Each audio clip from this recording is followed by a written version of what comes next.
পরিবহনের কথা বললে সবার আগে মাথায় আসে বিশাল আকৃতির এক বাহন, সাপের মতো শরীর এঁকে বেঁকে ছোট এই বাহনের নাম ট্রেন। ট্রেন মানেই শত শত যাত্রী, ভিড়, ধাক্কাধাক্কি, ঠাসাঠাসি করে ট্রেনে যাতায়াতের নিত্যদিনের চিত্র।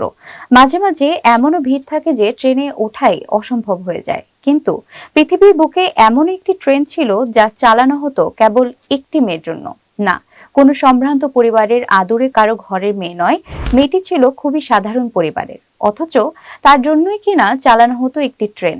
অবিশ্বাস্য মনে হচ্ছে, কিন্তু সত্যিই তেমনটা ঘটেছিল। প্রায় 3 বছর ধরে শুধুমাত্র একজন যাত্রীর জন্যই চালানো হয়েছিল আস্ত একটি ট্রেন। এটা ছিল জাপানের হোক্কাইডো দ্বীপের এক প্রত্যন্ত গ্রাম কিয়োশিরাটাকি। গ্রামটির জনসংখ্যা ছিল মাত্র 40 জন এবং সেজন্য অনেকেই একে মরা গ্রাম বলে আখ্যায়িত করত। এত কম জনসংখ্যার জন্য সেখানে রেল পরিষেবা চালানো ছিল একটি বড় ধরনের চ্যালেঞ্জ। ওই গ্রামে ছিল একটি ছোট্ট ট্রেন স্টেশন, যেখানে কিছু মানুষ যাতায়াত করলেও বেশিরভাগ সময় স্টেশনটি ছিল ফাঁকা। এ কারণে দিন দিন রেল কর্তৃপক্ষ লোকসানে পড়তে থাকে। অবশেষে 2013 সালে ওই স্টেশনটি বন্ধ করে দেওয়া হয়, কিন্তু এই বন্ধের ফলে পুরো গ্রামটির যোগাযোগ ব্যবস্থা হুমকির মুখে পড়ে। সেখানে একমাত্র ট্রেন পরিষেবা ছিল গ্রামের প্রধান সংযোগ। আর এই পরিস্থিতির মধ্যে সবার সামনে দাঁড়িয়ে পড়ে এক অসাধারণ কাহিনী, কানা হারাদা নামের একটি ছোট স্কুল ছাত্রী। কানা হারাদা ছিল ওই গ্রামের একমাত্র স্কুল শিক্ষার্থী। তার বিদ্যালয়ে যাওয়ার একমাত্র মাধ্যম ছিল ট্রেন। ট্রেন বন্ধ হয়ে যাওয়ায় তার পড়াশোনা অসম্পূর্ণ হয়ে যেতে বসেছিল। কানা হারাদার হতাশা ছিল অবর্ণনীয়, কিন্তু তার জন্য জাপান রেল কর্তৃপক্ষ একটি অসাধারণ সিদ্ধান্ত নেয়। সেই গ্রামটি ছিল এতটাই বিচ্ছিন্ন যে কানা হারাদার পড়াশোনা চালিয়ে যেতে হলে ওই ট্রেন চালু রাখার বিকল্প ছিল না। তাই রেল কর্তৃপক্ষ ওই রুটে 3 বছরের জন্য ট্রেন চালু রাখার সিদ্ধান্ত নেয়, যাতে কানা হারাদার পড়াশোনা চালিয়ে যাওয়া সম্ভব হয়। এর মাধ্যমে তিনি প্রতিদিন সকালবেলা ট্রেনে করে স্কুলে যেতে পারতেন এবং সন্ধ্যায় ফিরে আসতেন।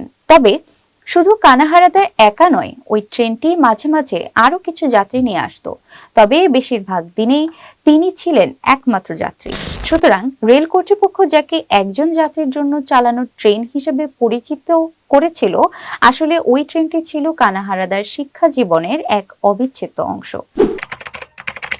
এই বিশেষ কাহিনী নিয়ে কিছু বিতর্ক সৃষ্টি হয়েছিল। অনেকের দাবি ছিল হারাদা ছাড়াও আরো কিছু শিক্ষার্থী ওই ট্রেনে যাতায়াত করত এবং ট্রেনটির একমাত্র যাত্রী হিসেবে কানা হারাদার কথা বলাটা ঠিক নয়। তবে রেল কর্তৃপক্ষ কখনোই তা স্পষ্টভাবে জানায়নি। ট্রেনটি শুধুমাত্র কানা হারাদার জন্য চালানো হতো। কিছু গণমাধ্যম জানিয়েছে, জাপান রেলও এমন কোনো তথ্য এখনো প্রকাশ করেনি। শেষ অধ্যায়ে 2016 সালের মার্চে কানা হারাদার স্কুল জীবনের অবসান ঘটে এবং তারপরে রেল কর্তৃপক্ষ ওই স্টেশনটি বন্ধ করে দেয়।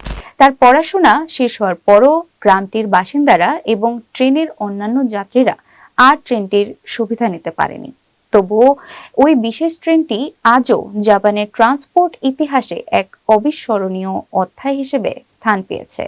এটি শুধু এক মেয়ের জন্য নয়, বরং পুরো গ্রামটির জন্য একটি সম্পর্কের অঙ্গীকার। তাদের জন্য শিক্ষা, যোগাযোগ এবং আশাও ছিল এই ট্রেনটি। আজও ওই ট্রেনটির কথা মানুষ মনে রাখে এবং এটি একটি প্রমাণ যে কখনো কখনো একটা ছোট্ট অবদানের মাধ্যমেও বড় পরিবর্তন করা সম্ভব।